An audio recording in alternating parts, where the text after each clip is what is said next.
C'est un spectacle rempli de grâce et de légèreté.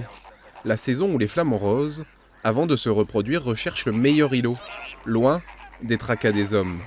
Depuis quelques semaines et la fermeture du parc au public, cet ornithologue en est certain, le nombre d'animaux de passage s'est multiplié.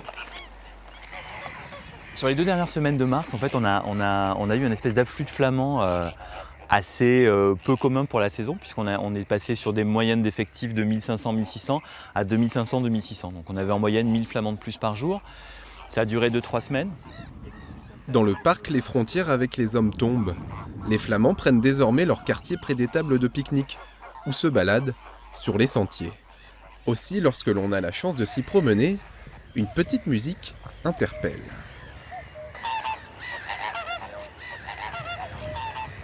En fait, c'est toute la journée, 6h du matin, quoi.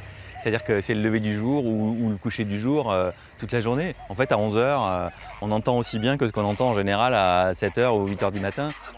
Et si le confinement des hommes sonnait l'heure du déconfinement de la nature ?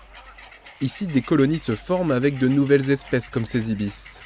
La période d'activité limitée est une excellente nouvelle pour la faune sauvage, selon ce spécialiste.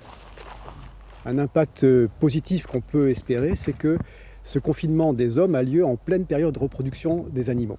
Si tout va bien, si la météo et d'autres paramètres sont propices, on peut s'attendre à une forme de baby-boom, une sorte de succès de reproduction tout à fait particulier cette année. Dans les prochaines semaines, d'autres espèces d'oiseaux devraient continuer à faire leur nid en Camargue, en espérant que les activités des hommes ne viennent perturber ce fabuleux spectacle.